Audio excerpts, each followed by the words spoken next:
الحمد لله رب العالمين والصلاة والسلام على سيد الأنبياء والمرسلين نبينا محمد وعلى آله وأصحابه أجمعين أما بعد. أعوذ بالله السميع العليم من الشيطان الرجيم. بسم الله الرحمن الرحيم. الذين يلمزون المتطوعين من المؤمنين في الصدقات، وہ لوگ جو مومنوں کے خوشی سے صدقہ کرنے پر طعنہ زنی کرتے ہیں. والذین لا یجدون الا جہدہم، اور ان لوگوں پر بھی کہ جو محنت مشقت کے علاوہ کچھ نہیں پاتے. فیسخرون منہم، پس وہ مذاق اڑاتے ہیں ان کا. سخر اللہ منہم، اللہ بھی مذاق کرتا ہے ان کے ساتھ. وَلَهُمْ عَذَابٌ علیم، اور ان کے لیے دردناک عذاب ہے.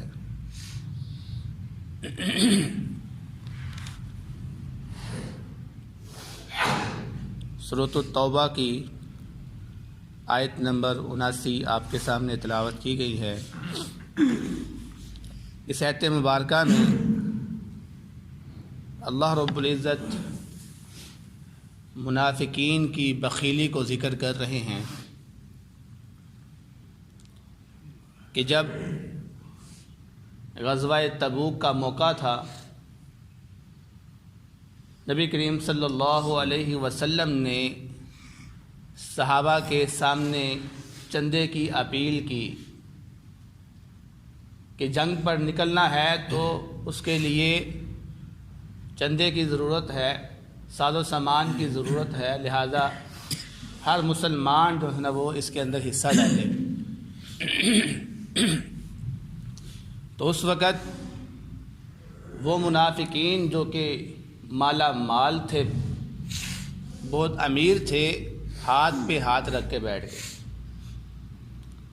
انہوں نے کچھ خرچ نہیں کیا، بلکہ وہ تو یہ دیکھنے کے لیے اللہ کے نبی صلی اللہ علیہ وسلم کے پاس بیٹھ جاتے کہ میں دیکھتا ہوں کون صدقہ دیتا ہے اور کون نہیں دیتا. پھر جو بھی صدقہ دینے کے لیے آتے تو ان کو یہ مذاق کرتے. جیسا کہ حضرت عمر رضی اللہ تعالی عنہ کے بارے میں آتا ہے کہ اس موقع پر جب رسول اللہ صلی اللہ علیہ وسلم نے صحابہ سے اپیل کی کہ چندہ کو جمع کیا جائے، تو فرماتے ہیں ہر صحابی نے کوشش کی کہ وہ جتنا بھی لا سکتا ہے اللہ کے نبی صلی اللہ علیہ وسلم کے در پر آ کر لا دے.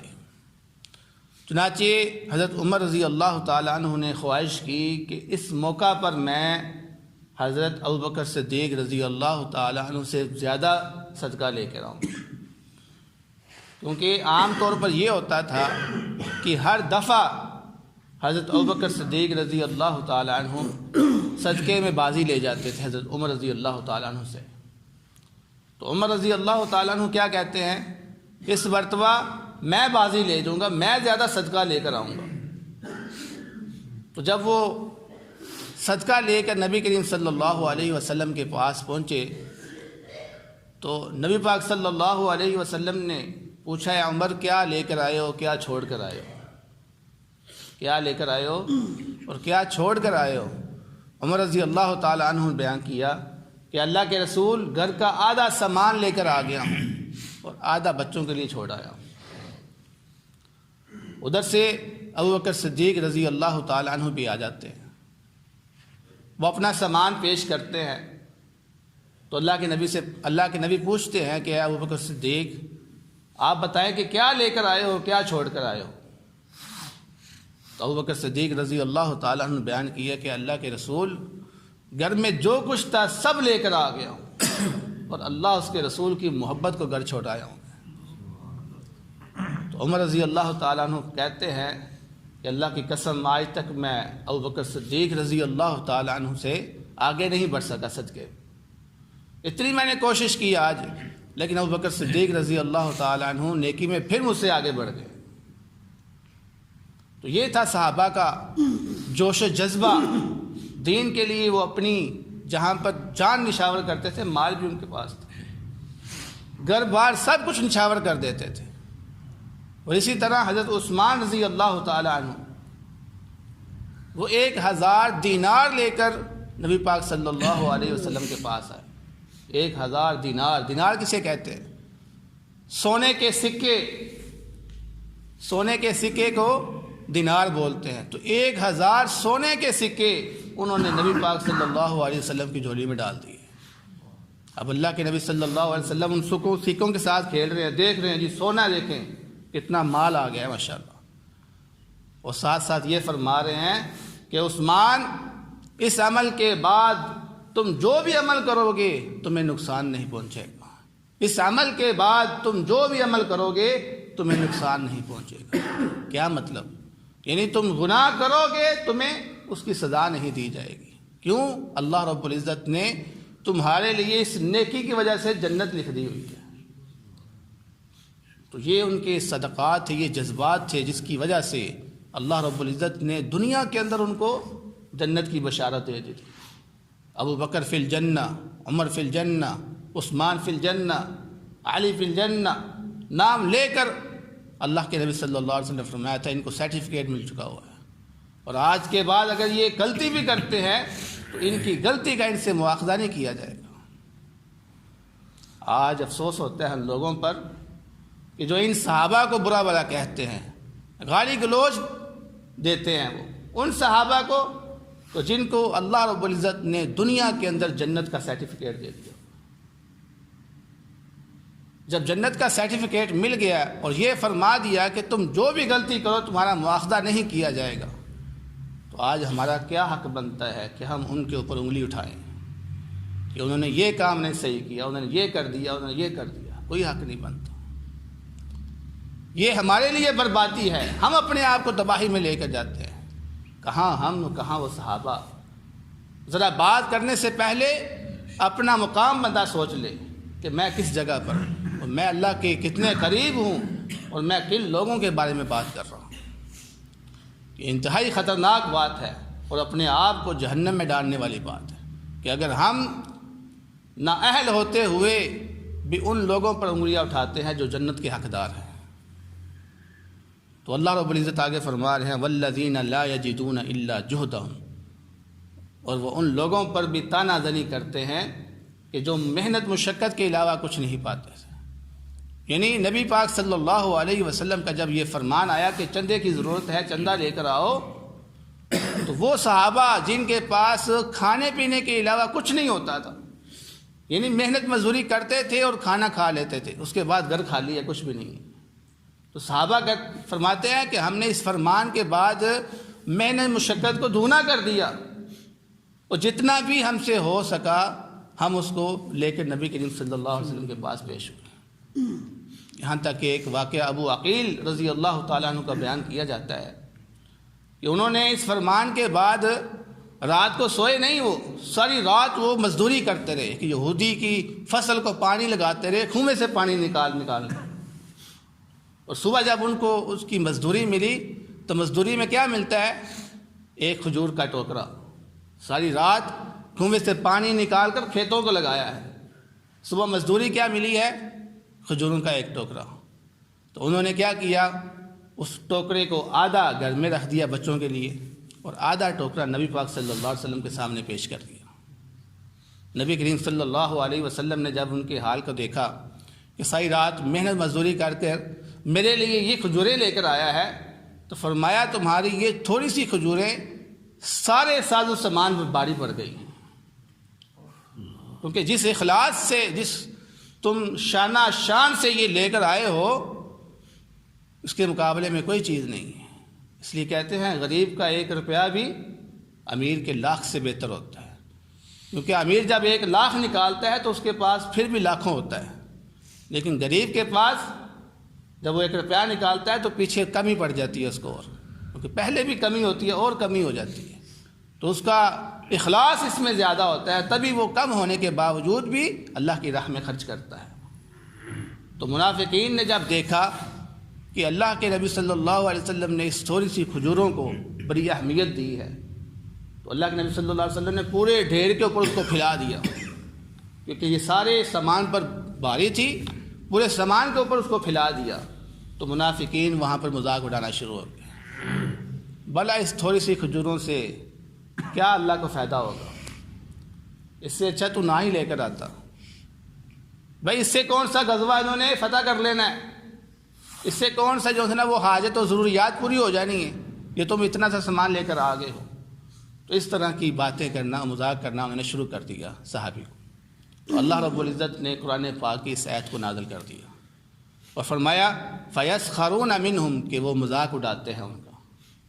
یہ منافقین ان صحابہ کا مذاق اڑاتے ہیں، حالانکہ وہ غریب ہونے کے باوجود اللہ کی راہ میں خرچ کر رہے ہیں، اور تم امیر ہونے کے باوجود 1 روپیہ بھی نہیں خرچ کر رہے، بلکہ الٹا صحابہ کرام کو مذاق کر رہے ہیں۔ فرمایا سخر اللہ منہم، اللہ رب العزت نے بھی اس سے مذاق کیا۔ وہ کیا مذاق کیا اللہ رب العزت نے؟ ان کو دنیا کے اندر رسوا کر دیا اور ذلیل کر دیا، اور فرمایا وَلَهُمْ عَذَابٌ عَلِيمٌ، اور ان کے لیے دردناک عذاب ہے۔ اور اس دردناک عذاب کی اگلی ایک شکل دیکھیں کہ اللہ رب العزت نے کیا فرمایا، استغفر لهم او لا تستغفر لهم، اپنے نبی صلی اللہ علیہ وسلم سے خطاب کر رہے ہیں، یا نبی آپ ان کے لیے استغفار کریں یا نہ کریں، ان تستغفر لهم 70 مرہ، اور اگر آپ 70 مرتبہ بھی ان کے لیے استغفار کریں گے فلن یغفر اللہ لهم، تو اللہ رب العزت پھر بھی ان کو معاف نہیں کرے، کیونکہ یہ مسلمانوں کا مذاق اڑاتے ہیں۔ تو دین کا مذاق اللہ رب العزت کو برداشت نہیں ہے، نبی کی اہانت اللہ رب العزت کو برداشت نہیں ہے، اس لیے فرمایا ان لوگوں کو معاف نہیں کرنا میں نے۔ اسی طرح قرآن پاک کے ایک دوسرے مقام پر بھی اللہ رب العزت نے بیان فرمایا کہ سواء علیہم استغفرت لهم ام لا تستغفر لهم ام لم تستغفر لهم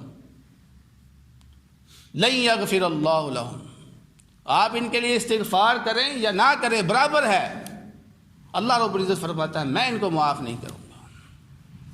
اب یہ آیت سمجھنے والی ہے، یہاں پر کیا بیان کیا جا رہا ہے؟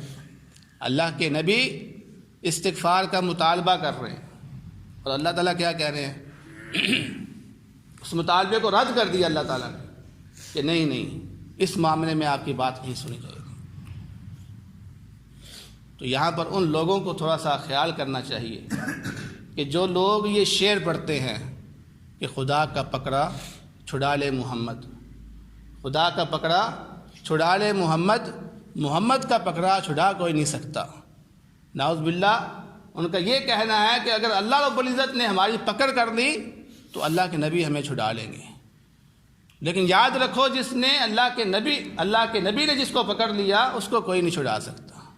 تو مقصد یہاں پر یہ ہے کہ اللہ کے نبی کو انہوں نے وہ رتبہ دے دیا ہے جو اللہ رب العزت کا ہے، اور اللہ رب العزت کو ان کے رتبے سے گرا دیا۔